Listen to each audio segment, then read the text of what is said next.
Livre audio, La franc-maçonnerie et la Révolution française par Maurice Talmer, enregistré pour royaliste.net, juillet 2014. Au comte et à la comtesse Bonny de Castellane en souvenir de leur noble initiative. La franc-maçonnerie et la Révolution française.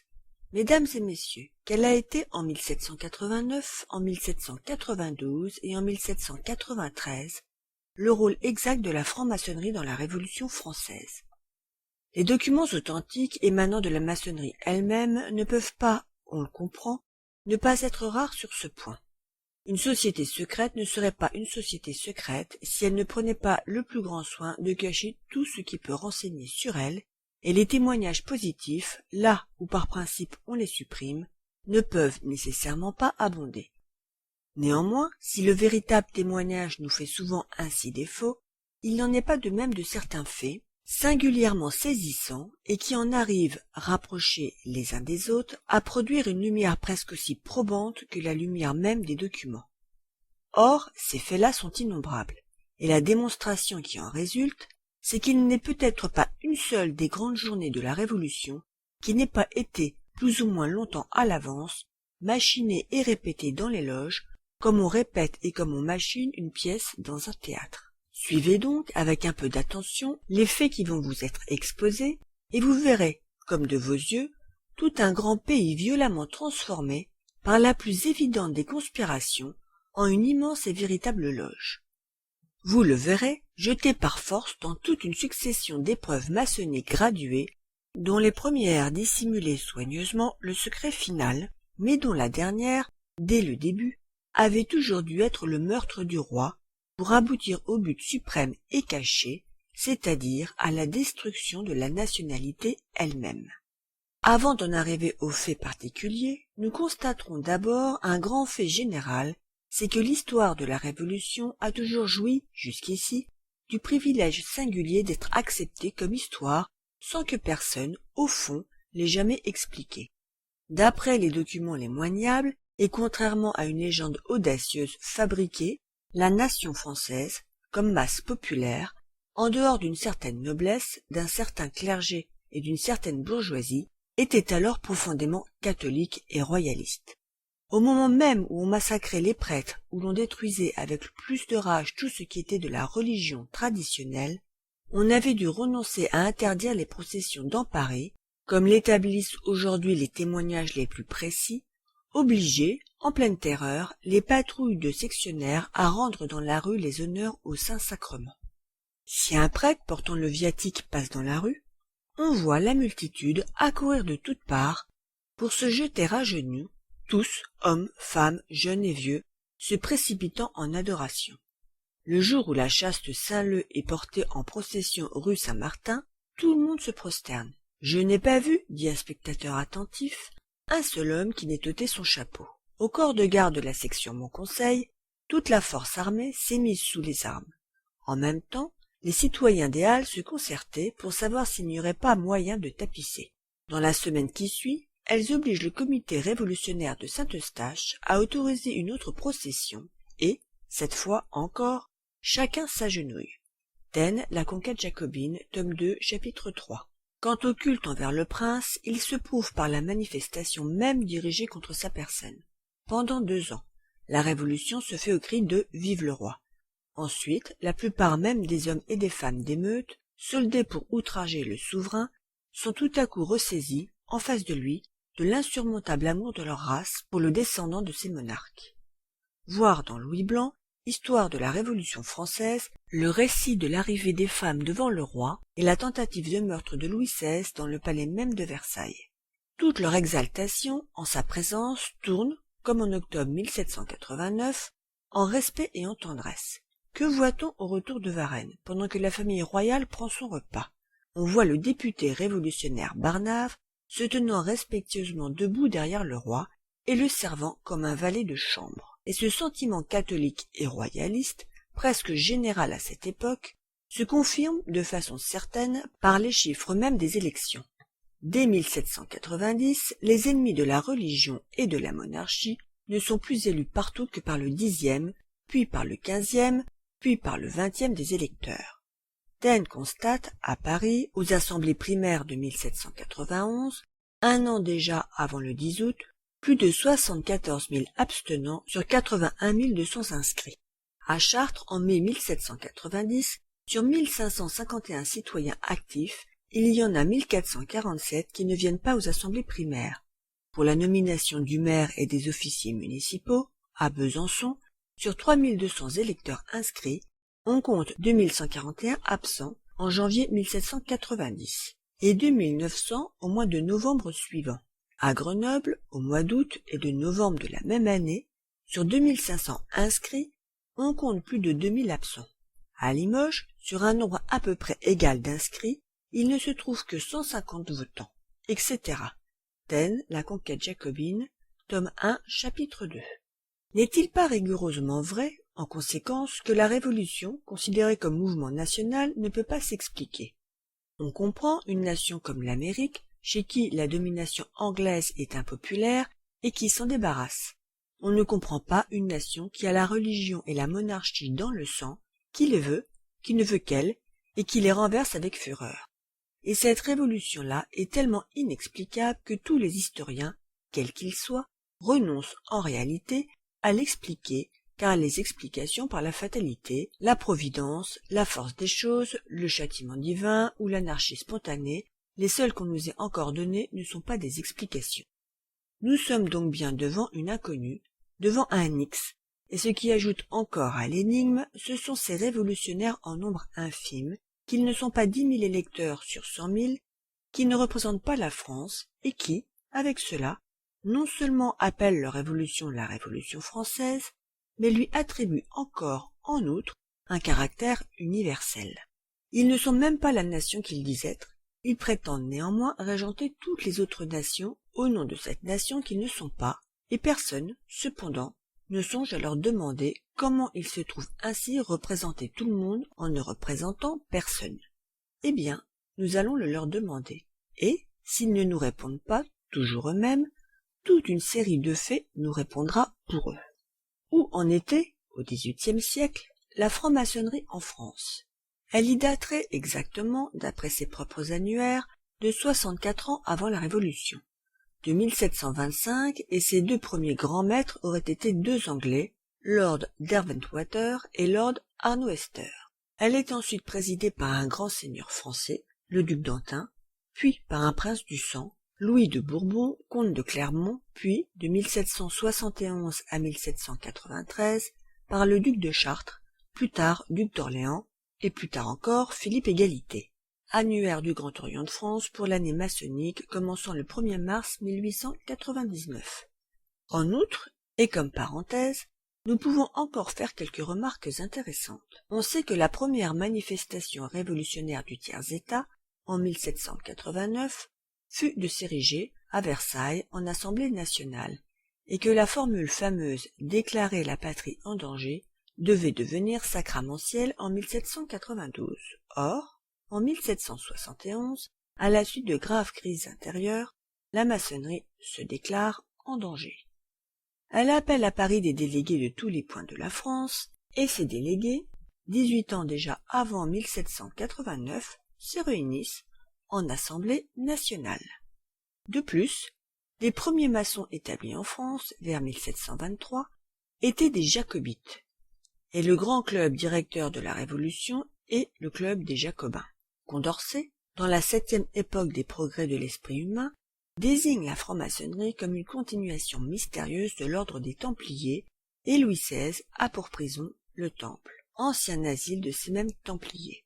Nous examinerons si, dans un temps où le prosélytisme philosophique eût été si dangereux, il ne se forma point de société secrète destinée à perpétuer, à répandre sans danger, parmi quelques adeptes, un petit nombre de vérités simples, comme de surpréservatifs contre les préjugés dominateurs.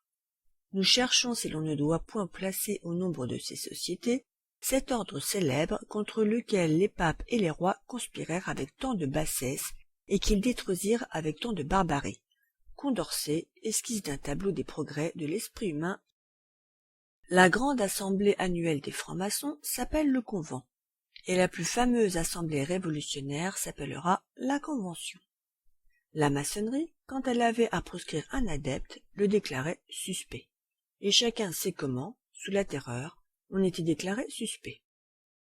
D'après Louis Blanc, le récipiendaire, en maçonnerie, se coiffait d'un bonnet pendant qu'on lui disait « Ce bonnet vaut mieux que la couronne des rois ». Or, l'orateur, au club des Jacobins, se coiffait du bonnet rouge. Enfin, l'une des épreuves de la franc-maçonnerie, avant la Révolution, consistait à faire opérer aux dignitaires maçonniques l'exécution en effigie d'un roi de France sur un mannequin représentant Philippe le Bel, le prince même qui avait exterminé l'ordre des Templiers, et l'acte suprême de la Révolution devait être, de même, l'exécution du roi. Il faut encore ici renouveler l'épreuve du grade où l'initié se change en assassin. Mais le maître des frères à venger n'est plus Hiram, c'est Molé, le grand maître des Templiers, et celui qu'il faut tuer, c'est un roi, c'est Philippe le Bel, sous qui l'ordre des chevaliers du Temple fut détruit. Au moment où l'adepte sort de l'antre, portant la tête de ce roi, il s'écrie « Né comme je l'ai tué ». Je n'ai point pris de connaissance du grade des Cadoches simplement dans les livres de M. Montjoie ou de M. Lefranc. Je les tiens des initiés eux-mêmes. Baruel, Mémoire pour servir à l'histoire du jacobinisme, tome 2, page 220, Hambourg 1803. Doit-on donner, d'ailleurs, à ces premières remarques plus d'importance qu'elles n'en comportent? Non, et ce ne sont peut-être là de pures coïncidences.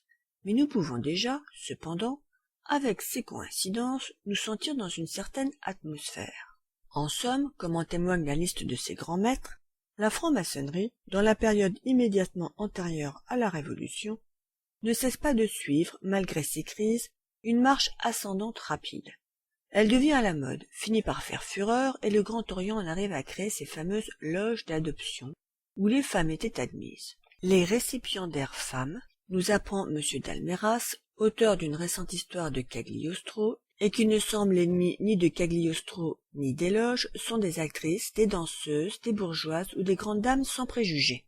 Alors, en résumé, la franc-maçonnerie, au moins en apparence, consiste surtout en bals, en banquets, en démonstrations de bienfaisance. En 1775, la duchesse de Bourbon recevait le titre de grande maîtresse de toutes les loges d'adoption de France.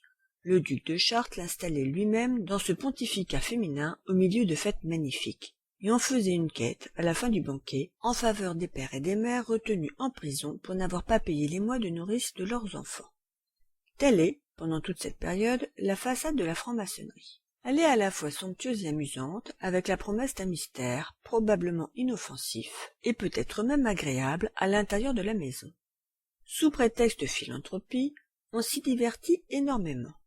On s'y mêle entre gens de la bonne société et de la moins bonne, dans l'illusion d'une égalité sociale qui ne manque pas toujours de piment. On se donne la sensation d'une vie en double où l'on s'appelle de noms de guerre en échangeant des mots de passe. On se procure le petit frisson d'attendre quelque chose de secret qui sera peut-être défendu. On joue en grand, en un mot, à ces jeux innocents qui ne le sont pas toujours, et un prodigieux engouement jette toute la société dans ce jeu-là. Les plus honnêtes gens s'en mettent, et Marie-Antoinette écrit à cette époque à Madame de Lamballe « J'ai lu avec grand intérêt ce qui s'est fait dans les loges franc-maçonniques que vous avez présidées et dont vous m'avez tant amusé. Je vois qu'on n'y fait pas que de jolies chansons et qu'on y fait aussi du bien. » Publication feuillet de Conge, citée dans les souvenirs du comte de Vérieux par le marquis Costa de Beauregard. N'existait-il donc cependant aucun motif de se méfier? Si. Et certains États, dès le milieu du XVIIIe siècle, chassaient assez rudement ces francs-maçons qui s'attachaient en France, avec une si extraordinaire activité, à amuser les Français, à les faire danser, à chatouiller leur frivolité. Le pape Clément XII, en outre, avait lancé contre eux une bulle assez suggestive, dans laquelle il les comparait aux voleurs qui percent la maison. On pouvait donc, dès ce moment-là, ne pas déjà voir dans les loges de simples lieux d'amusement, comme la malheureuse Marie-Antoinette. Et la vue seule des fêtes qui s'y donnaient causait, d'ailleurs, à beaucoup de gens un inexprimable malaise. Il ne se pouvait pas dire pourquoi ils les ressentaient, mais ils les ressentaient, et il suffit, pour s'en convaincre, de lire certains passages des mémoires de Baruel. Il avait émigré à Londres après 1792 et, comme tout le monde, avant la Révolution, avait été sollicité de prendre part à des réunions maçonniques. Depuis plus de 20 ans, raconte-t-il, il était difficile de ne pas rencontrer en France quelques-uns de ces hommes admis dans la société maçonnique. Il s'en trouvait dans mes connaissances, et parmi ceux-là plusieurs dont l'estime et l'amitié m'étaient chères. Avec tout le zèle ordinaire aux jeunes adeptes, ils me sollicitaient de me faire inscrire dans leur confrérie. Sur mon refus constant, ils prirent le parti de m'enrôler malgré moi. Le parti fut lié. On m'invite à dîner chez un ami. Je me trouve seul, profane, au milieu des maçons. Le repas terminé, les domestiques renvoyés, on propose de se former en loge et de m'initier. Je persiste dans mon refus, et surtout dans celui de faire le serment de garder un secret dont l'objet m'est inconnu. On me dispense du serment. Je résiste encore. On insiste. Je m'obstine. Au lieu de répliquer, on se forme en loge, et alors commencent toutes ces singeries et ces cérémonies puériles que l'on trouve décrites dans divers livres maçonniques. Je cherche à m'échapper. L'appartement est vaste, la maison écartée, les domestiques ont le mot, toutes les portes sont fermées. Il faut bien se résoudre à laisser faire. On m'interroge, je réponds presque à tout en riant. Me voilà déclaré apprenti, et tout de suite compagnon. Bientôt même, c'est un troisième grade, c'est celui de maître qu'il faut me conférer. Ici, l'on me conduit dans une vaste salle. Jusque-là, je ne voyais que jeu et puérilité. Mais je n'avais dit plus par aucune réponse. Enfin, survint cette question que me fait gravement le vénérable. Êtes-vous disposé, mon frère, à exécuter tous les ordres du grand maître de la maçonnerie, quand même vous recevriez des ordres contraires de la part d'un roi, d'un empereur ou de quelque autre souverain que ce soit? Ma réponse fut non. Le vénérable s'étonne et reprend. Comment non? Vous ne seriez donc venu parmi nous que pour trahir nos secrets? Vous ne savez donc pas que de tous nos glaives, il n'en est pas un seul qui ne soit pas prêt à percer le cœur des traîtres? Dans cette question, dans tout le sérieux et les menaces qui l'accompagnaient, je ne voyais encore qu'un jeu. Je n'en répondis pas moins négativement. À l'exception du vénérable, tous les frères gardaient un morne silence, quoiqu'ils ne fissent, dans le fond, que s'amuser de cette scène. Elle devenait encore plus sérieuse entre le vénérable et moi. Il ne se rendait pas, il renouvelait toujours sa question. À la fin, je me sens excédé. J'avais les yeux bandés, j'arrache le bandeau, je le jette par terre et, en frappant du pied, je réponds par un non accompagné de tout l'accent de l'impatience. À l'instant, toute la loge part de battements de mains en signe d'applaudissement. Le vénérable donne alors des éloges à ma constance. Voilà, dit-il, les gens qu'il nous faut, des hommes de caractère et qui sachent avoir de la fermeté. Quel était, cependant, quelques années plus tard, l'épilogue de cette plaisanterie? Je dois, dit Baruel, rendre cette justice à ceux qui m'avaient reçu, que, lors de la Révolution, ils se sont tous montrés bons royalistes, à l'exception du vénérable, que j'ai vu donner à plein collier dans le jacobinisme. Une société maçonnisée, c'est donc bien celle qui précède immédiatement la Révolution. Elle s'est maçonnisée pour s'amuser, mais elle s'est maçonnisée. C'est l'atmosphère en dehors de laquelle il ne faut pas même essayer de voir cette époque, sous peine de n'en rien voir de vrai. Il y a partout, à ce moment-là, comme dans la scène racontée par Baruel, 20 ou 30 francs-maçons qui le sont par mode, par snobisme, par besoin de fête et de plaisir, et parmi eux un certain frère qui a l'air d'être comme eux, mais qui n'est pas comme eux, et qui est là, comme dit le pape, pour percer la maison, pendant qu'on s'y divertit. Et le maçonnisme, dès 30 ou 40 ans avant 1789, est si bien déjà devenu l'ambiance générale que les philosophes, en réalité, ne répandent pas simplement leur philosophie par leurs écrits, mais se conjurent maçonniquement pour la répandre, et dans le sens rigoureux du mot. Écoutez Voltaire dans sa correspondance. Il faut, écrit-il, agir en conjuré et non pas en zélé. Que les philosophes véritables fassent une confrérie comme les francs-maçons. Que les mystères de Mithra ne soient pas divulgués. Frappez et cachez votre main. La margrave de Barrette, la princesse Wilhelmine, devint pour lui la sœur Guillemette, et lui adresse elle-même des lettres commençant par ces mots. La sœur Guillemette au frère Voltaire. Il avoue lui-même, dans des lettres qui sont célèbres, qu'il rend le pain béni et qu'il communie par imposture afin de mieux tromper les gens. À un certain moment, il entreprend toute une intrigue dans le but de faire reconstruire le temple de Jérusalem. Lettre à d'Alembert, 1761, 1763, 1768. À un autre moment, il entreprend encore une autre intrigue, d'accord avec d'Alembert, pour arriver à décider Louis XV à fonder dans tout le royaume des écoles professionnelles gratuites où, sous le couvert d'un soi-disant enseignement professionnel, on devait enseigner clandestinement au peuple la révolte et la sédition. Bertin, l'administrateur de la cassette royale, avait fini par se décider à couper court à ce complot. Il avait fait une enquête, et qu'avait-il découvert? Toute une conspiration de colporteurs qui couraient les campagnes et y vendaient à des prix insignifiants des ouvrages incendiaires dont on leur remettait gratuitement des quantités. Des maîtres d'école étaient déjà même affiliés à la conjuration, et notamment dans les environs de Liège, où ils lisaient à des enfants, dans des réunions secrètes, des livres qu'on leur expédiait par ballots. Et ces maîtres d'école étaient précisément ceux qui, publiquement, à l'exemple de Voltaire, et, comme par un mot d'ordre, accomplissaient leurs devoirs religieux avec la dévotion la plus démonstrative. Plus de 20 ans après, en 1789, entre les atrocités de la prise de la Bastille et celles des massacres d'octobre, un monsieur Leroy, lieutenant des chasses royales, s'écriait avec des sanglots, dans un dîner raconté par Baruel, et qui avait lieu chez M. d'Angevilliers, intendant des bâtiments du roi. J'étais le secrétaire du comité à qui vous devez cette révolution, et j'en mourrais de douleur et de remords. Ce comité se tenait chez le baron d'Holbach. Nos principaux membres étaient d'Alembert, Turgot, Condorcet, Diderot, La Harpe et ce Lamoignon qui s'est tué dans son parc. La plupart de ces livres que vous avez vus paraître depuis longtemps contre la religion, les mœurs et le gouvernement étaient notre ouvrage, et nous les envoyions à des colporteurs qui les recevaient pour rien, ou presque rien, et les vendaient au plus bas prix. Voilà ce qui a changé ce peuple, et l'a conduit au point où vous le voyez aujourd'hui. Oui, j'en mourrais de douleur et de remords. Et ce témoignage de Baruel, ces cris de remords de M. Leroy au dîner de M. d'Angevilliers, pourrait-il être contesté? Non, car voici, en date du mois de mars 1763, des lettres de Voltaire qui les confirment par anticipation. Pourquoi les adorateurs de la raison, écrivait-il alors à Helvétius, restent-ils dans le silence et dans la crainte? Qui les empêcherait d'avoir chez eux une petite imprimerie et de donner des ouvrages utiles et courts dont leurs amis seraient les seuls dépositaires? C'est ainsi qu'en ont usé ceux qui ont imprimé les dernières volontés de ce bon et honnête curé Meslier. Et il ajoute, on oppose ainsi aux pédagogues chrétiens et aux pensées-ibiens de petits livres philosophiques qu'on a soin de répandre partout adroitement. On ne le vend point, on les donne à des personnes affidées qui les distribuent à des jeunes gens et à des femmes.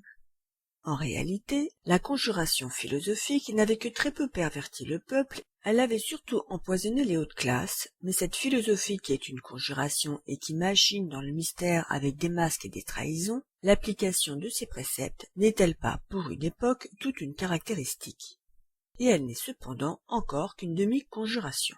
Elle ne représente que des préliminaires, et c'est seulement avec l'illuminisme que nous allons voir entrer en scène la conjuration véritable, celle de la subversion sauvage, et où s'annoncent par avance toutes les atrocités de la terreur. L'illuminisme est peu connu, sinon même presque inconnu, et c'est pourtant l'illuminisme qui, en très grande partie, a bouleversé et ensanglanté le monde, il y a un peu plus d'un siècle. C'est encore la continuation directe de l'illuminisme qui le bouleverse ou qui le menace aujourd'hui, et son fondateur est un Allemand, Weishaupt, professeur de droit au collège d'Ingolstadt. À Ingolstadt, même où il professait, Weishaupt, en 1776, posait en secret les fondements de la secte, et voici, d'après sa correspondance, ses instructions écrites et son code, ce qu'était cette association. Écoutez d'abord la doctrine. La nature a tiré les hommes de l'état sauvage et les a réunis en sociétés civiles. De nouvelles associations, c'est-à-dire les sociétés secrètes, s'offrent à un choix plus sage et, par elles, nous revenons à l'état d'où nous sommes sortis, c'est-à-dire à l'état sauvage, non pour parcourir de nouveau l'ancien cercle, mais pour mieux jouir de notre destinée. Le but et la doctrine de l'illuminisme sont donc bien clairs, et c'est, en propres termes, le retour à l'état sauvage.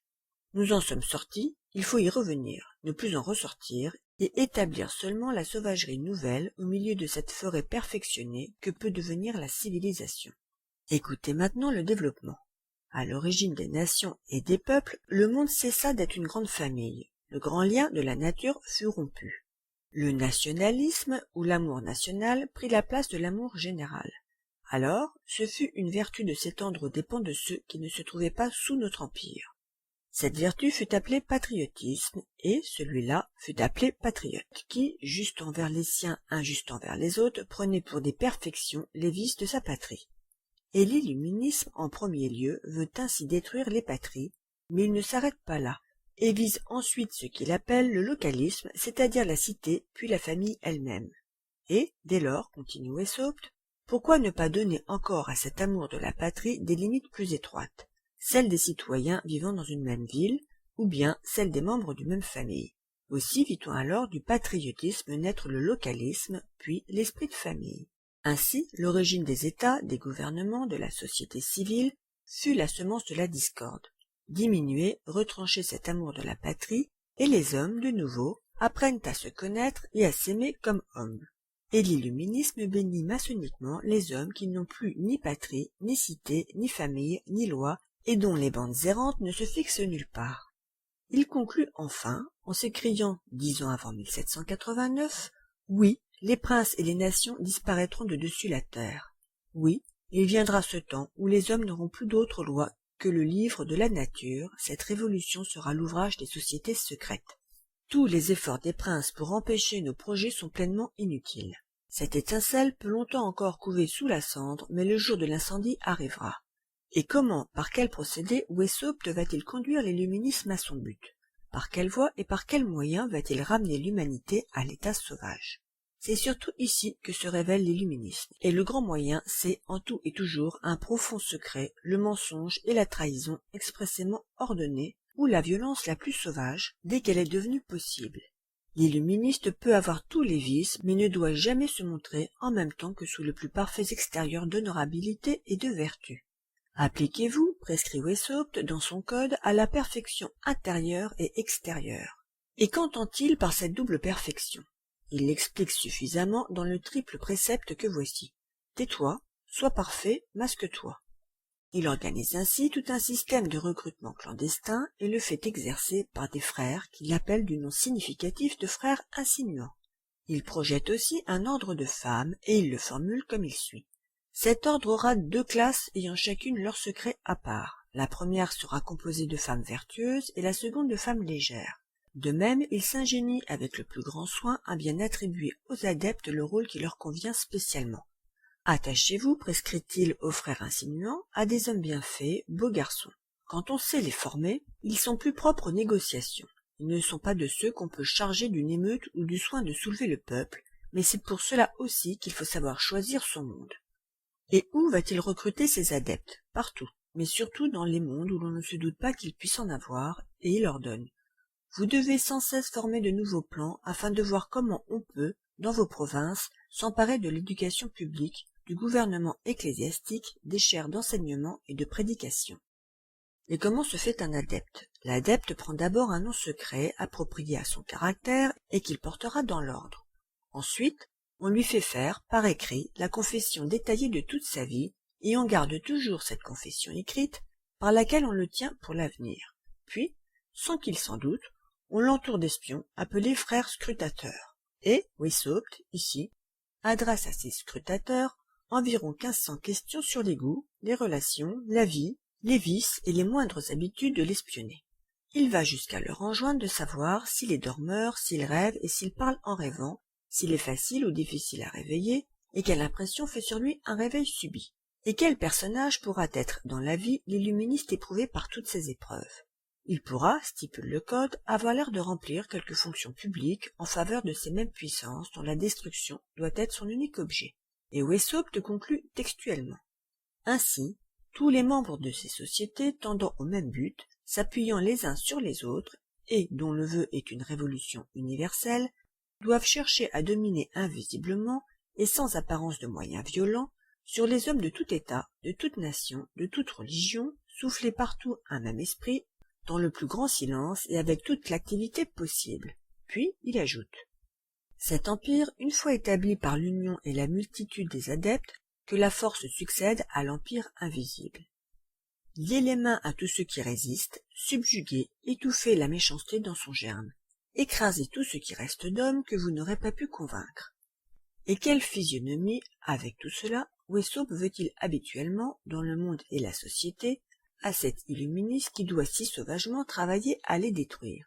Écoutez bien encore. Il aura l'air d'un homme qui ne cherche que le repos et qui s'est retiré des affaires. Eh bien, l'illuminisme correspondait si bien, à l'époque où il apparut, à tout ce qui était le fond de toute la franc-maçonnerie, qu'il absorbait et fondait en lui, de 1780 à 1789, presque toutes les loges du monde entier, et passait pour y compter, dès 1782, environ 3 millions d'adeptes. L'immense majorité, d'ailleurs, ignorait absolument toutes ces instructions et tout ce code de brigands. Elle ignorait encore bien davantage ce qui n'y était même plus écrit. Mais un vaste mouvement d'illuministes n'entraînait pas moins les loges de tous les pays, comme un mouvement maçonnique avait déjà précédemment entraîné la société, et Weishaupt, en 1781, convoquait pour l'année suivante, à Wilhelmsbad, un grand congrès de la franc-maçonnerie universelle, où les délégations arrivaient en masse de France, de Belgique, de Suède, d'Italie, d'Angleterre, d'Espagne, d'Amérique, de tous les points du globe. Est-il exact, comme on l'a dit, qu'on ait arrêté 10 ans avant, dans cette tenue de Wilhelmsbad, la mise à mort de Louis XVI et presque toute la terreur? On peut affirmer, dans tous les cas, que, 3 ans plus tard, la mort du roi de Suède et celle de Louis XVI étaient décidées dans une tenue de Francfort en 1785, comme l'atteste une lettre du cardinal Mathieu, archevêque de Besançon, rappelé et cité dans la France juive de Drummond. Il y a dans mon pays, écrit le cardinal Mathieu, à la date du 7 avril 1875, un détail que je puis vous donner comme certain. Il y eut à Francfort, en 1785, une assemblée de francs-maçons où furent convoqués 2 hommes considérables de Besançon qui faisaient partie de l'associé de M. Raymond, inspecteur des postes, et M. Maire de Bouligné, président du Parlement. Dans cette réunion, le meurtre du roi de Suède et celui de Louis XVI furent résolus. Messieurs de Raymond et M. de Bouligné revinrent consternés en se promettant de ne jamais remettre les pieds dans une loge et de se garder le secret. Le dernier survivant l'a dit à M. Bourgon. Vous avez pu en entendre parler ici, car il a laissé une grande réputation de probité, de droiture et de fermeté parmi nous. Je l'ai beaucoup connu, et pendant bien longtemps, car je suis à Besançon depuis 42 ans. Ce qu'on sait aussi avec certitude, c'est que la réunion de Wilhelmsbad en 1782 avait un épilogue dans le genre des révélations désespérées du malheureux monsieur le roi. Le comte de Virieu, sur qui les illuministes avaient cru pouvoir compter, et qui avait fait partie de la délégation française, revenait terrifié du congrès, déclarait quitter la secte et disait au baron de Gillier « Je ne vous révélerai pas ce qui s'est passé. Ce que je puis seulement vous dire, c'est que ceci est autrement sérieux que vous ne pensez. La conspiration qui se trame est si bien ourdie qu'il sera pour ainsi dire impossible à la monarchie et à l'Église d'y échapper. » Marquis Costa de Beauregard, le roman d'un royaliste, souvenir du comte de Virieu, page 44. Et le comte de Virieu n'était pas le seul terrifié par ces assises et qui se retirait alors de la maçonnerie avec épouvante. D'autres faisaient comme lui, et le marquis Costa de Beauregard raconte, dans le roman d'un royaliste, la fin tragique d'un de ceux-là, du vicomte de Waul, ami des Virieux et des Rohan-Chabot.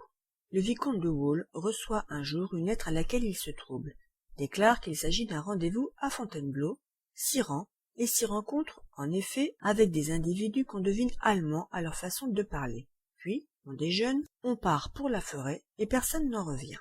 Fatigué d'attendre, le cocher du vicomte, au bout de 4 jours, retourne seul à Paris, et le chien d'un garde, quelques semaines plus tard, découvrait sous un tas de feuilles sèches, dans un fossé de la forêt, un cadavre enveloppé dans un manteau.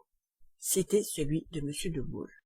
Enfin, c'est également encore à cette époque que l'écrivain Cazotte, qui avait appartenu aux illuministes français, faisait un soir, dans un dîner, cette soi-disant prophétie dont la réalisation devait, évidemment, comporter une part de coïncidence, mais qui était aussi, avant tout, comme celle de Cagliostro, et sans aucun doute possible, de l'information anticipée. Il disait aux convives qui s'en amusaient beaucoup, 3 ou 4 ans avant 1789, « Vous, monsieur Bailly, et vous, monsieur de Malesherbes, vous mourrez sur l'échafaud. Vous, madame, on vous conduira en charrette, les mains liées derrière le dos, à la place des exécutions. Mais, monsieur le prophète, lui répondait en riant la duchesse de Gramont, ne me laisserez-vous pas au moins un confesseur? Non, madame, non, lui répondait Cazotte énigmatique. Non, vous n'en aurez pas, et le dernier supplicié qui en aura un, ce sera le roi. Louis Blanc, Histoire de la Révolution française, livre 1, chapitre 3, Les révolutionnaires mystiques. Nous voici donc arrivés à la Révolution même, à cette série de journées tragiques que les historiens n'expliquent pas, mais que nous allons peut-être, à présent, voir s'expliquer à la lumière des loges. Quel est, en France et à Paris, à la veille même de 1789, l'état de la franc-maçonnerie? Nous constatons ici un certain nombre de faits d'une importance capitale. Premier fait. La statistique même des loges en 1787 que nous fournit Baruel et que voici. En France seulement, le tableau de la correspondance du grand maître, le duc Philippe d'Orléans, ne nous montre pas moins de 282 villes ayant chacune des loges régulières. Dans Paris seulement, on en compterait 81, 16 à Lyon, 7 à Bordeaux, 5 à Nantes, 6 à Marseille, 10 à Montpellier, 10 à Toulouse, et le même tableau des correspondances, imprimé pour l'usage des frères, nous montre dirigés par le même grand maître les loges de Chambéry en Savoie, de Locle en Suisse, de Bruxelles dans le Brabant, de Cologne, de Liège, de Spa. Et toutes ces loges sont reliées les unes aux autres. Un seul mot d'ordre, lancé de Paris, est porté à toutes, où chaque vénérable est engagé par serment à le faire exécuter. C'est la centralisation maçonnique précédant la centralisation révolutionnaire et manœuvrant déjà comme un immense mécanisme. Second fait. Nous trouvons, dans les loges de Paris, tous les hommes que nous retrouvons 2 ou 3 ans plus tard dans les clubs, les émeutes, les comités, les journaux et les assemblées. C'est la loge des 9 sœurs, où nous voyons Condorcet, Brissot, Garat, Bailly, Camille Desmoulins, Fourcroy, Danton, Chénier, La Métrie, Chamfort, Rimbaud-Saint-Étienne. C'est la loge La Candeur, où nous rencontrons Lafayette, les frères Lameth, Laclos, Sillery, le duc d'Aiguillon et le fameux docteur Guillotin. Ce sont encore d'autres loges où nous rencontrerons également Fauché, Seyès, Dongerle, Carat, Chabot, Pétion, Barnave, Guadet, Mirabeau, Duport, Pastoret, Marat, Robespierre et, avec eux, une quantité considérable de grands seigneurs, le duc de la Rochefoucauld, le prince de Broglie, le comte de Castellane, le comte d'Aumont, le vicomte de Noailles, le comte de Praslin, le marquis de Montalembert, le vicomte de Damas, le comte de Montmorin, tous aussi, un peu plus tard, joueront le rôle le plus en vue au début du drame révolutionnaire. Troisième fait, toutes ces loges, à Paris et dans toute la France, ont été illuminisées par l'intermédiaire de la loge Les Amis Réunis, installée rue de la Sourdière et présidée par Savalette de Lange. Ce Savalette de Lange est garde du trésor royal de Louis XVI, mais se révéla ensuite, lorsque le moment sera venu, subitement terroriste. Sous ce Grand Orient, une loge plus spécialement chargée de la correspondance étrangère était, à Paris, la loge appelée les Amis Réunis. Se distinguait surtout le fameux révolutionnaire Savalette de Lange. Cet adepte, chargé de la garde du trésor royal, c'est-à-dire honoré de toute la confiance qu'aurait pu mériter le sujet le plus fidèle, était en même temps l'homme de tous les mystères, de toutes les loges et de tous les complots. Pour les réunir tous, il avait fait de sa loge le mélange de tous les systèmes sophistiques, martinistes et maçonniques. Mais pour en imposer davantage au public, il en avait fait aussi, en quelque sorte, la loge des plaisirs et du luxe de l'aristocratie. Une musique mélodieuse, les concerts et les bals y appelaient les frères du haut parage. Ils y accouraient en pompeux équipage. Les alentours étaient munis de gardes pour que la multitude des voitures ne causât point de désordre. C'était en quelque sorte sous les auspices du roi même que ces fêtes se célébraient. La loge était brillante, les Crésus de la maçonnerie fournissaient aux dépenses de l'orchestre des flambeaux, des rafraîchissements et de tous les plaisirs qu'ils croyaient être le seul objet de leur réunion. Mais, tandis que les frères, avec leurs adeptes femelles, ou dansaient ou chantaient dans la salle commune, les douceurs de leur égalité et de leur liberté, ils ignoraient qu'au-dessus d'eux était un comité secret, où tout se préparait pour étendre bientôt cette égalité au-delà de la loge, sur les rangs et les fortunes, sur les châteaux et les chaumières, sur les marquis et les bourgeois. Baruel, Mémoire, tome 5, chapitre 11. Toutes ces loges avaient donc bien pour mot d'ordre l'une des prescriptions maîtresses du code illuministe. Le frère illuministe pourra avoir l'air de remplir quelque fonction publique en faveur de ces mêmes puissances dont la destruction est son unique objet. Quatrième fait, et qui est peut-être le plus saisissant. Une modification capitale est introduite à cette époque dans le recrutement maçonnique. Les loges, jusque-là, ne s'affiliaient que des hommes d'un certain rang, des nobles, des artistes, des écrivains, des négociants, des bourgeois ou même des petits bourgeois, mais ne descendaient jamais plus bas.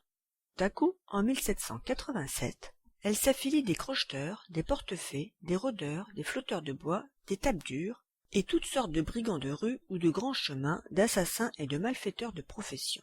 Subitement aussi, on reçoit en masse, par ordre du grand maître le duc d'Orléans, des multitudes de gardes françaises et leurs officiers francs-maçons de longue date quittent même alors les loges pour ne pas s'y rencontrer sur le pied de l'égalité avec leurs subordonnés.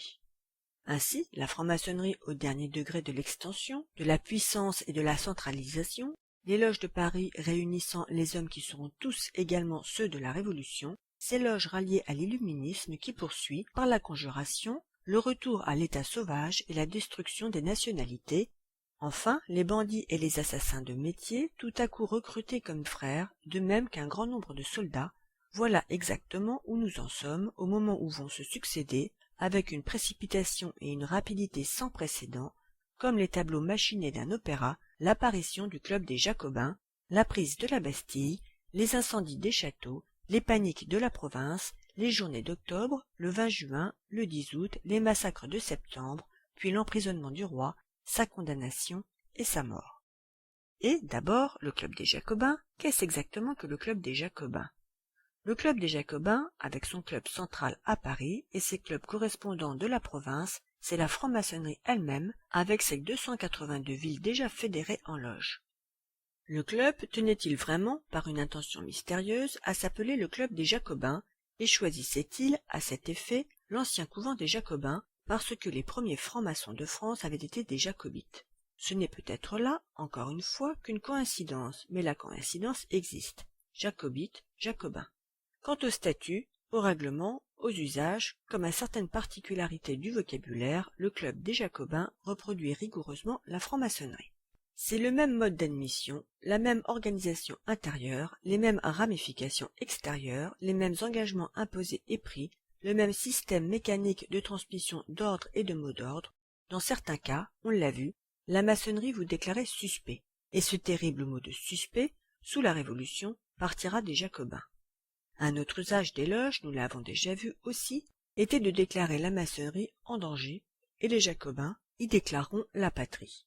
Un autre usage encore, en maçonnerie, était de coiffer le récipiendaire d'un bonnet, et l'usage aux Jacobins sera de mettre le bonnet rouge.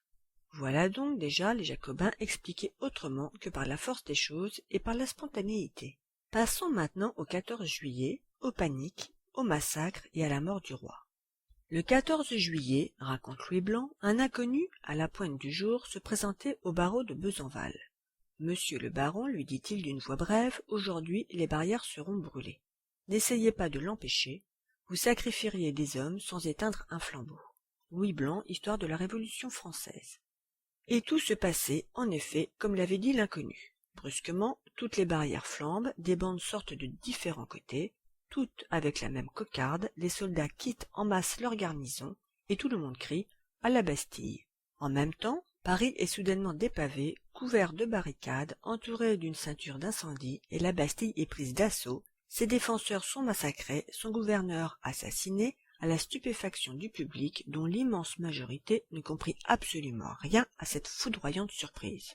Après le 14 juillet, il se produit simultanément d'un bout du royaume à l'autre, à l'est, à l'ouest, au nord, au midi, dans des localités séparées les unes des autres par 150 et 200 lieues, une extraordinaire épidémie d'épouvante, dont le récit le plus circonstancié et le plus dramatique est celui de M. Funk Brentano, dans son livre Les Brigands. Une rumeur effrayante, raconte M. Funk Brentano, se répandit sur tous les points du territoire. Les brigands, disait-on, arrivent. Ils pillent les demeures, incendient les récoltes, égorgent les femmes et les enfants. Dans certaines provinces, celles de l'ouest que baigne la mer, ce ne fut pas l'arrivée des brigands qui fut annoncée, mais une invasion anglaise. Les Anglais, disait-on, s'avançaient dans le pays, pillant, saccageant, égorgeant. En Dauphiné, on parla d'une invasion de Savoyards. En Lorraine et en Champagne, c'étaient des reîtres et des lansquenets d'Allemagne qui avaient franchi la frontière, féroces comme au temps des guerres de religion. À Angoulême, on annonce l'arrivée de 15 000 bandits. À Saint-Étienne-de-Forêt, on en annonce 4 000. À Libourne, l'effroi propagé est tel qu'on renforce les milices. Dans le Limousin, on répand subitement le bruit que tous les bourgs et toutes les villes sont en feu. Dans l'Orléanais, les paysans sont tellement affolés qu'ils s'arment tous de faux et de fourches et s'enfuient de tous les côtés. Et pas une contrée, pas une ville, pas une localité n'échappe à ce cri subit poussé dans les 36 heures sur tous les points du territoire. Les brigands, ou les Anglais, ou les Savoyards, ou les Allemands. Partout, au même moment, la France est tout entière affolée, terrifiée, tordue d'épouvante, par un cri qui part comme d'une seule bouche, par un procédé identique sur toute la surface du pays. Et les assassinats de Foulon et de Berthier. Écoutons encore Louis Blanc. Le 20 juillet, Foulon est à la campagne, chez M. de Sartine, à Véry, près de Fontainebleau. Il avait laissé l'ordre qu'on lui envoyât ses lettres. Mais la haine qui poursuivait Foulon était tellement répandue qu'au lieu de lui remettre les lettres, on courut les porter au syndic du village. Aussitôt, le tocsin sonne. Les paysans accourent, Foulon est découvert et est arrêté. Ici, on ne peut vraiment pas ne pas faire une réflexion. Même en 1789, pour qu'on arrête aussi résolument, avec autant de méthode, de décision, de calme et de diligence, un homme contre qui aucune espèce de mandat n'est lancé, il faut un peu plus qu'une haine vague, si forte qu'on la suppose. Il faut un ordre occulte. Existait-il donc un ordre occulte lancé contre Foulon? Et qui donc l'avait lancé? Mais poursuivons. Foulon, qui a 74 ans, est attaché derrière une charrette, amené à Paris, et là, continue Louis Blanc, vers 6 heures du matin, il montait les marches de l'hôtel de ville. Ce fut un grand sujet de trouble pour les membres du comité permanent, et le comité décide qu'il sera transporté secrètement à l'entrée de la nuit dans les prisons de l'abbaye Saint-Germain. Mais par un phénomène à noter, l'arrestation de Foulon est instantanément connue de tout Paris. Et Louis Blanc poursuit. La place de Grève ne tarda pas à se couvrir de groupes que paraissaient exciter des personnages d'un extérieur élégant, des hommes du monde. On se mit à crier « Foulon, Foulon, nous voulons voir Foulon ». À l'aspect de ce visage, que la vieillesse marquait de son empreinte, la foule se calma, et déjà elle semblait pencher vers la pitié, lorsque tout à coup un cri s'élève « Qu'on l'amène et qu'il soit jugé ». Au même instant, une bande de furieux pénètre dans l'hôtel de ville, les sentinelles sont culbutées, les barrières brisées, la salle du comité permanent est envahie. Et Foulon est d'abord martyrisé, puis pendu, puis abominablement mutilé, non par la foule, mais au contraire malgré la foule, et par un petit groupe de frénétiques qui ont toutes les apparences d'être des frénétiques professionnels. Et Berthier, arrêté, supplicié et massacré le même jour, son cas est peut-être encore plus concluant. Berthier est à Compiègne et y traverse tranquillement une rue quand deux maçons sautent d'un échafaudage, le saisissent et déclarent qu'ils ont l'ordre de l'arrêter. Puis il est aussi ramené à Paris où une charrette, préparée d'avance, l'attend à la barrière avec des inscriptions infamantes. Il est ensuite égorgé dans des conditions encore plus horribles que Foulon. Eh bien, dans cette prise de la Bastille, dans cette terreur répandue en même temps, et comme mécaniquement, dans toute la province, dans les arrestations et les supplices du malheureux Foulon et du malheureux Berthier, est-ce que nous ne sentons pas quelque chose qui ne s'explique pas, mais qu'un rien pourrait expliquer? Si, et les choses s'éclaircissent déjà, pour les paniques de la province, quand on veut bien seulement se rappeler les 282 villes reliées en loge sur tous les points de la France. Ensuite, et pour tout le reste, comme pour les paniques elles-mêmes, l'énigme se dévoile entièrement, sans qu'il en reste une ombre, en lisant les souvenirs de Bertrand de Molleville, qui avait été ministre de Louis XVI. On n'a absolument plus rien à apprendre après la page révélatrice que voici. Mirabeau était aussi initié dans le secret des factions secondaires et tous ces mystères, dont la connaissance donnait la clé de plusieurs événements importants qu'on avait jusqu'alors attribués au hasard, furent dévoilés non seulement à M. de Montmorin, mais au roi et à la reine dans plusieurs entretiens secrets que leur majesté eurent avec Mirabeau lui-même. Il leur apprit, entre autres choses, que le système de la terreur qui a réellement opéré la Révolution avait pris naissance dans la faction philanthropique. Ces comités se tenaient tantôt chez le duc de La Rochefoucauld, tantôt dans la petite maison du duc d'Aumont près de Versailles. Adrien Duport était admis dans les conciliabules les plus secrets de cette faction philosophique, s'était chargé de la rédaction des plans et lut un mémoire. Après de longues discussions sur ce mémoire, M. de La Fayette prit la parole et dit à Adrien Duport « Voilà sans doute un très grand plan, mais quels sont vos moyens d'exécution ? En connaissez-vous qui soit capable de vaincre toutes les résistances auxquelles il faut s'attendre? Vous n'en indiquez aucun. Il est vrai que je n'en ai point encore parlé, répondit Adrien Duport en poussant un profond soupir. J'y ai beaucoup réfléchi, j'en connais de sûrs, mais ils sont d'une telle nature que je frémis moi-même d'y penser. Après que l'Assemblée, dont il avait ainsi excité la curiosité, lui eut donné toutes les assurances qu'il désirait, il feignit encore d'hésiter à s'expliquer. « Je n'oserais jamais, reprit-il sur le ton le plus hypocrite, vous proposer des moyens qui blesseront votre humanité. Cependant, si vous l'exigez absolument, oui, oui, nous l'exigeons. Eh bien, messieurs, je vais vous obéir. Des événements imprévus nous ont précipités, malgré nous, dans une révolution qui produira les plus grands crimes. Elle est trop avancée pour qu'on puisse rétrograder. Or, ce n'est que par les moyens de terreur qu'on parvint à se mettre à la tête d'une révolution.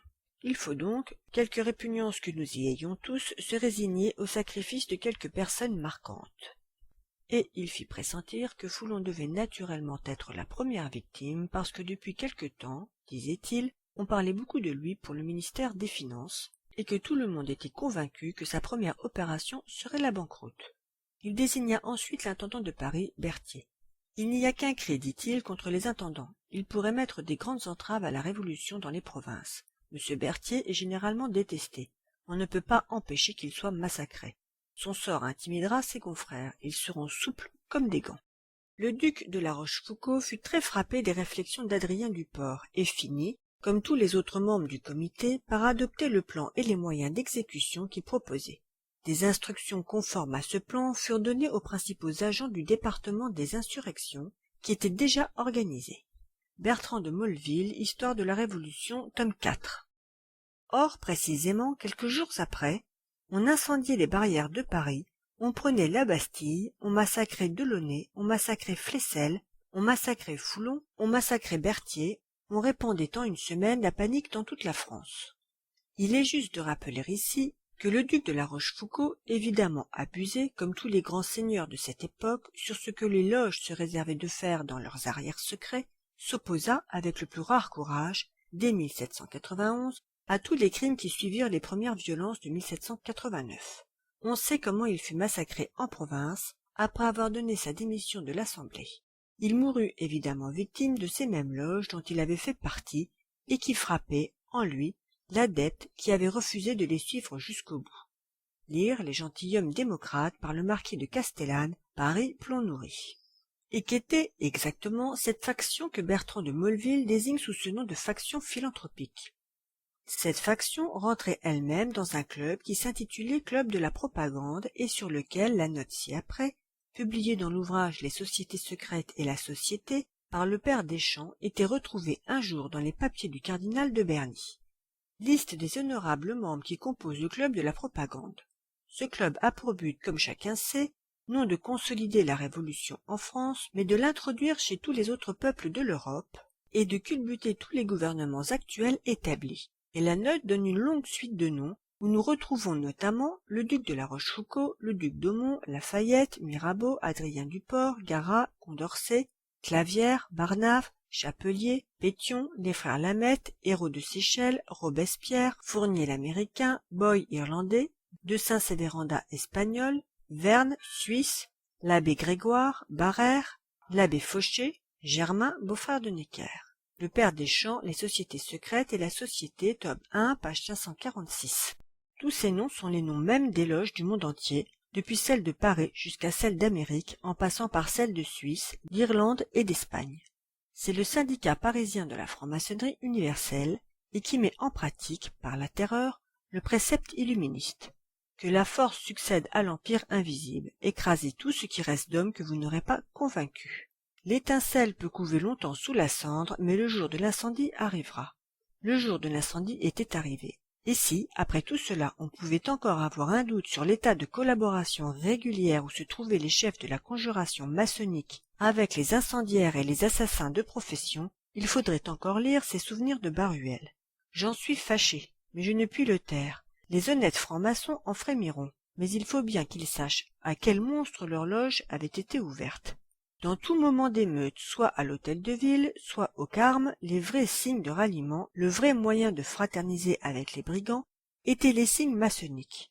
Dans l'instant des massacres mêmes, les bourreaux tendaient la main en franc-maçon à ceux des simples spectateurs qui les approchaient. J'ai vu un homme du bas peuple qui m'a lui-même répété la manière maçonnique dont les bourreaux lui présentaient la main. et il fut repoussé par eux avec mépris parce qu'ils ne savaient pas répondre, tandis que d'autres plus instruits étaient au même signe accueillis d'un sourire au milieu du carnage. J'ai vu même un abbé que ce signe maçonnique sauva des brigands de l'hôtel de ville. Il est vrai que sa science maçonnique lui eût été inutile dans son déguisement, car les brigands auxquels il avait échappé le recherchèrent quand on leur dit que c'était un abbé. Il est vrai encore que le signe maçonnique eût été fort inutile aux frères reconnus pour ce qu'on appelait des aristocrates. Mais les abbés et les aristocrates maçons ne pouvaient que mieux y reconnaître combien ils avaient été dupes de la fraternité des arrières secrets. Baruel, Mémoire, tome 5, chapitre 12. Quelques-uns de ces brigands habituellement soudoyés pour l'insurrection du jour se retiraient chez eux sur les 10 et 11 heures du soir. J'entendis leurs adieux, ils se les faisaient hautement en ces termes. Ça n'a pas mal été aujourd'hui, adieu donc. Mais nous comptons sur toi demain. Oui, demain. À quelle heure? À l'ouverture de l'Assemblée. Chez qui l'ordre? Mais chez Mirabeau, Chapelier ou Barnave à l'ordinaire. Jusqu'à ce moment, j'avais douté de l'audience que ces législateurs donnaient chaque jour aux brigands. Baruel. Il faut abréger, mais toute la Révolution, ou presque toute la Révolution, et dans la Révolution, presque toute journée révolutionnaire, s'explique ainsi par une permanente conjuration d'éloges, où rien n'est aussi complètement absent que la spontanéité et où les deux moyens de machination, selon les prescriptions exactes de Weishaupt, ne cesse jamais d'être, un seul instant, la trahison la plus prodigieusement répandue et la plus sauvage violence. Les faits de trahison rempliraient des volumes.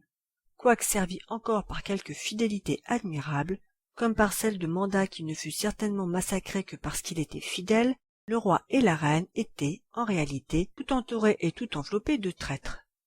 C'est ce Savalette de Langres, si judicieusement placé à l'emploi de garde du trésor royal. C'est le ministre Necker que toute une conspiration en règle impose à Louis XVI, et qui n'est mis là que pour le perdre.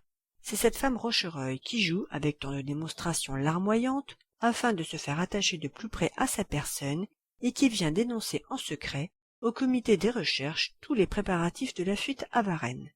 C'est madame Necker elle-même, la femme du ministre en fonction, et qui écrit à son frère, le franc-maçon Germain, au moment des massacres d'octobre, pendant lesquels les bandes des massacreurs envahissent le château de Versailles pour y tuer le roi et la reine. Soyez tranquille, tout ira bien. Baruel, Mémoire, tome 5, pages 125 et 126. Et il s'agit, en effet, de tuer le roi, tout a toujours été là. Mais le meurtre du roi n'est pas encore facile, il est encore trop défendu par l'air et la terre, même du royaume. Néanmoins, on y arrivera, et c'est une question d'entraînement. Et les loges s'en chargent. Elles ont toujours tout réglé, dès 1789, depuis ce 17 juillet où Louis XVI, à son arrivée à l'hôtel de ville, avait déjà vu un bataillon former au-dessus de sa tête ce que le rituel maçonnique appelle la voûte d'acier, et elles régleront tout, jusqu'à l'exécution, qui sera encore elle-même la réalisation d'un autre rite. Elles font ainsi le 5 et 6 octobre, où le roi échappe, puis le 20 juin, où il échappe encore, puis le 10 août, où il n'échappera plus, mais où il s'en faut de peu. Il s'en faut même de si peu que la Révolution, qui écrase enfin le roi, manque, ce jour-là, d'être écrasée par lui, et un témoignage capital, que pas un historien n'a relevé, mais qui semble des plus sérieux, doit être signalé ici. Que Louis XVI n'eût pas envoyé de l'Assemblée l'ordre de cesser le feu aux défenseurs des Tuileries, et il n'est plus douteux aujourd'hui que la Révolution était perdue. Au lieu d'être ce qu'elle est devenue, elle n'eût plus été qu'une crise comme on avait déjà traversé la monarchie. Que Louis XVI, d'ailleurs, ait pu envoyer cet ordre qui était sa perte certaine, à la minute précise où sa victoire ne pouvait plus faire de doute, personne ne l'a jamais compris. Napoléon, qui a assisté à l'affaire, en était encore confondu d'étonnement à Sainte-Hélène. Il en poussait encore une exclamation de stupeur quand il pensait dans son île, et c'est surtout ici que les historiens, pour expliquer l'inexplicable, en appellent tous à des raisons mystiques. Or, d'après le témoignage du député Chaudieu, plus tard conventionnel et régicide, témoignage que contiennent ses mémoires récemment publiées, il est permis de croire que Louis XVI n'a jamais donné l'ordre qui tua ce jour-là la monarchie française, et que non seulement il ne l'a pas donné, mais qu'il refusa même par son geste d'ordonner autre chose que la résistance à outrance. Et Chaudieu, en effet, déclare solennellement: « Le roi n'a point dit en entendant le premier coup de canon « j'avais défendu de tirer ». Et je puis attester au contraire que je l'ai vu saisir le fusil d'un de nos grenadiers qui était de faction à la porte de la loge du logographe. Il se croyait si sûr de la victoire. Je venais de rentrer dans l'assemblée, et placé près de la tribune, en face de la loge du logographe, je puis assurer que personne ne s'est approché du roi, et que ni M. d'Hervilly, ni qui que ce soit n'a pu recevoir l'ordre de faire cesser le feu. Victor Barucan, Mémoires et notes de Chaudieu, page 148, Paris, Plan Nourri, 1897. Mais cet ordre de cesser le feu, peut-on cependant objecter, se trouve au musée Carnavalet, écrit de la main même du roi. Eh bien non, il ne s'y trouve pas, et le seul ordre qu'on puisse y voir, non pas écrit de la main de Louis XVI, mais simplement signé de lui, c'est l'ordre donné aux Suisses survivants, une fois l'affaire terminée, et quand il n'y avait plus rien à espérer, de déposer leurs armes et de se retirer dans leurs casernes. Et qui donc, en ce cas, venait ainsi, en pleine lutte, apporter l'ordre de ne plus tirer, et l'apporter au nom du roi, aux défenseurs qui ne pouvaient en croire leurs oreilles? Qui donc, dans un semblable moment, et quand un ordre pareil, en raison de son invraisemblance, ne pouvait être cru qu'à la condition d'être apporté par un de ses serviteurs qu'on n'a pas le droit de suspecter, qui donc pouvait être ce serviteur-là? Est-ce M. d'Hervilly? Est-ce un autre? On ne peut rien dire, mais il y avait déjà un Savalet de Lange à la garde du trésor. Comment ne pas supposer qu'il y en avait d'autres ailleurs, et que l'ordre dont la monarchie est morte a été traîtreusement et faussement donné par un de ceux-là? Comment, dans tous les cas, puisque nous avons l'ordre signé de déposer les armes après la lutte, n'avons-nous pas celui de cesser de défendre en pleine action? Et que va-t-il se passer ensuite pour la personne même du roi?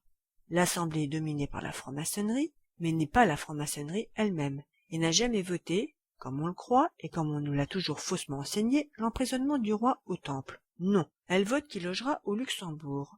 Mais la commune insurrectionnelle est là, clandestinement nommée par les loges pendant la nuit. Elle déclare le Luxembourg difficile à garder, propose le palais du Temple, et où met-elle le roi dès l'arrivée au Temple? Dans le palais, qui est un séjour princier et l'un de ceux du comte d'Artois. Non, la tour. L'Assemblée, en fait, a cru voter le palais, mais un pouvoir occulte, plus fort qu'elle, se moque de son vote, et, contrairement à ce vote, met le roi dans la prison, et dans la prison même des anciens Templiers. J'ai le nôtre, Marie-Antoinette, page 31 et suivante, Paris-Perrin. Et que se passe-t-il à ce moment même? Il se passe cette chose étrange, rapportée par Baruel qui l'a vue, et qui nous dit ce qu'il a vu, c'est qu'aussitôt le séjour du roi au Temple décidé, un grand nombre de francs-maçons se répandent dans Paris et crient partout, à la stupeur générale, en se livrant à des transports de joie: le roi est arrêté, tous les hommes sont maintenant égaux et libres, nous n'avons plus de secrets, nos mystères sont accomplis, la France entière n'est plus qu'une grande loge, les Français sont tous francs-maçons et l'univers entier le sera bientôt. Baruel, Mémoires. Le meurtre même du roi, cependant, n'est pas encore accompli, mais il va l'être, et dans des conditions identiques à celles de l'emprisonnement. Car jamais, contrairement à tout ce qu'on nous a toujours appris, jamais la Convention elle-même n'a voté la mort de Louis XVI. Dans un article publié par la revue de la Révolution et resté malheureusement trop peu répandu, comme tout ce que les partisans de l'ordre devraient au contraire répandre à profusion, un homme dont les travaux et les recherches sur la question considérables depuis déjà 20 ans, M. Gustave Borde, relèvent un à un tous les votes des membres de l'Assemblée, et le vote de la mort par la majorité, d'après les chefs mêmes du Moniteur, n'a jamais été qu'un mensonge. Revue de la Révolution, tome 3, 1885, la vérité sur la condamnation de Louis XVI.